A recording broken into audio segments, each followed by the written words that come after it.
If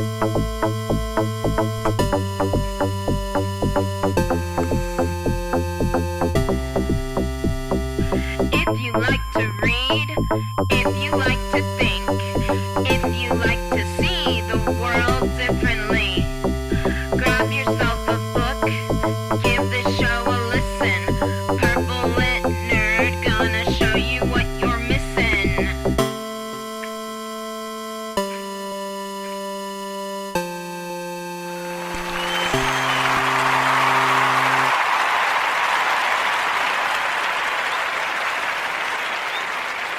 Hooray! Welcome to the Purple Lit Nerd podcast for January the 20th, 2018. I am your host, the amazingly adorable Rebecca Thistle, podcasting to you live-ish from my kitchen table in my house, which I call Thistledew, which won't be my house much longer. Hopefully here in the next couple of weeks I'll be moving. So, yes. So, before we go any further, as I have to do at the beginning of every single show, just to be on the safe side, spoiler alert, okay? Like, I mean, I know there are some people that are like, no, don't spoil things for me. You're really you're like anal about it. I'm not one of those people, personally. But if you have not read Neil Gaiman's epically awesome novel, does anybody use that anymore? Anyways, American Gods. I'm not talking about the TV show. I'm talking about the book. I haven't seen the TV show. There's apparently it's like really close to the book, but it's evolved and it's different, but it's the same, but it's different. I don't know. I haven't seen it. But I'm not talking about the show. I am talking about the book. Specifically, I have read the 10th anniversary edition, which to me is the definitive edition because Neil Gaiman said so. If Neil Gaiman says it's his favorite manuscript, then it's the best manuscript out there, and so you should go read it. So, moving right along. This week we're going to talk about, for want of a better word, the Germanic gods that appear in American Gods. Which is actually, honestly, one goddess and then a cobalt.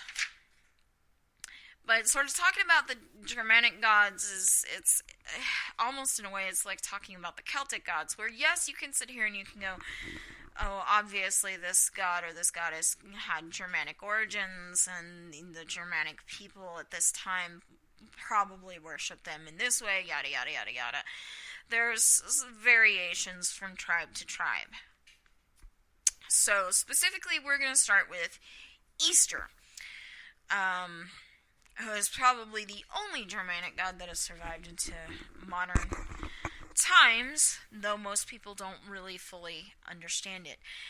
She, in the book, is hanging out in San Francisco, having a great time, getting by just because, like, she still exists because of the Easter holiday that the Christian church celebrates in March or April, depending on where the moon is, for fuck's sake. But she survives just because they still do Easter egg hunts and bunnies and all that fun stuff. Even though people are not officially worshiping her, most of her festivals, traditions have continued on. And so that's how she's surviving. And so she's sort of like, why do I need to get involved in this, new gods, old gods nonsense? And Wednesday ends up talking her into joining their side I should say, having a conversation with a barista about Easter. And so he asks her about, do you know the origins of Easter? And she's like, I'm not Christian, I'm pagan. He's like, oh, okay, well, which gods do you worship? And she's like, And anyways, one thing leads to another, and they don't know that Easter, the holiday, comes from the Germanic goddess Eostra. Eostra? I don't know. I'm not good with Eastern European dialects, tongues, languages, anything like that. I barely speak English. I'm kind of okay in Spanish, but I am bad at English. Well, I'm bad at speaking because I go off on tangents. Ooh, look, a butterfly. No, not really. My cat's over there, though. Anyways, so it was really fun reading the Wikipedia article about Easter, or eostra, or I'm just gonna call her Estra, okay? So, it's always really fun for me to read articles like that because there's a lot of, like, most of the article just surrounds the etymology of her name and this dispute between scholars about what it really was and where it derived from. And I'm like, yes! I love it when the nerds go at each other. Because it's just so fascinating to me, like, all the possibilities of how human language evolves and stuff like that. So, Estra. Apparently there was a historian back in the 6th or 7th, 8th century, somewhere around there, CE, Common Era, who, named Bede? My screen reader read it as Bede, but he wrote down a bunch of old myths and legends, and one of them involved Estra. And then this scholar, Jacob Grimm, in the 19th century went, he was full of shit, and here's why. And so now you've got modern scholars going, well, who was telling the truth? Bede or Grimm? Bede or Grimm? Bede or Grimm? You know, and so it's sort of like this huge battle of who was right, and it's sort of like, fucking hell, they're both right. Okay, Bede was telling what he knew, and Grimm's telling what he knows, and nobody's lying. They're just sharing what they know, what they perceive, what they have observed, what they have been told.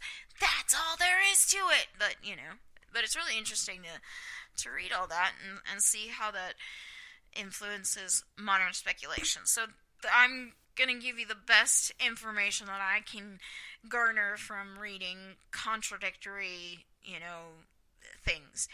So firstly and foremostly, Estra was a goddess of spring. She had an entire month named after her, and I am not even going to attempt to pronounce it, okay? But it was basically the German equivalent of April. Like, not the word itself, but the month itself was the same month as April.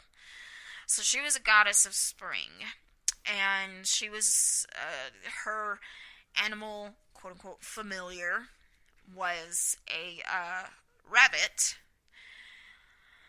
And it's really funny to me, because I learned that Aphrodite, actually, her familiar was the rabbit. I did not know that. And the way that this Wikipedia article worded it, it was like, almost like, I don't know why it's the rabbit. I don't know why rabbits are associated with these fertility goddesses. Really? Really? Bunnies, there's a reason we say hump like bunnies. Come on. They're always going at each other. Anyways, so that was kind of fun. But she's obviously associated with rebirth and fertility and growth.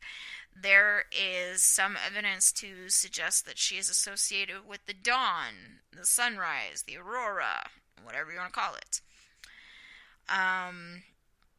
Obviously, her festival was a spring festival that the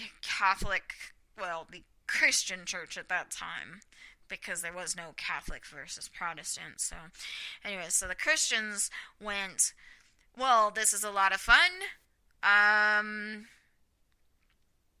You keep doing that, but we're going to put Jesus in it. We're not celebrating Estra, we're celebrating Jesus dying and coming back to life.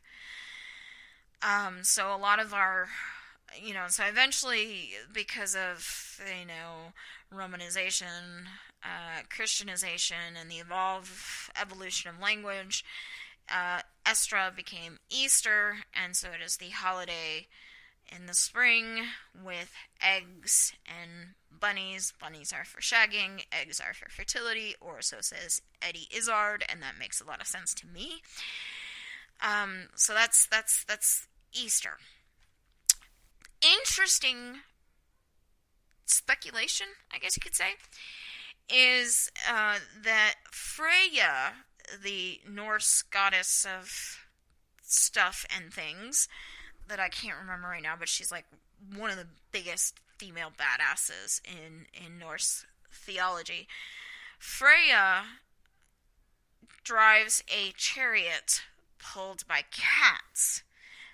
Don't ask me how that happens. That's Norse mythology. Thor drives a chariot pulled by goats. So, I don't know. Anyways, but Freya pulls this chariot, or rides in this chariot pulled by cats. Estra, I don't think she necessarily had a chariot pulled by rabbits, but she was highly associated with rabbits. So, later on, as Christianity became the norm, and these pagan goddesses were no-no-nos, cats and rabbits generally tended to be associated with magic and were therefore considered evil. Hi, Toodaloo. You heard me talking about cats. Are you going to pull my chariot now? She's looking at me like, shut up.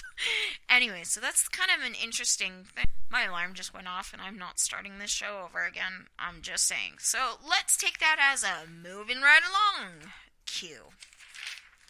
So I'm not saying there's necessarily a connection between Freya and Estra. They kind of rhyme, but some people say that they could essentially be different versions of the same goddess. But that's kind of interesting to me. So, moving right along. Hinzelmann, who plays no real role in the overarching story of the new versus old gods,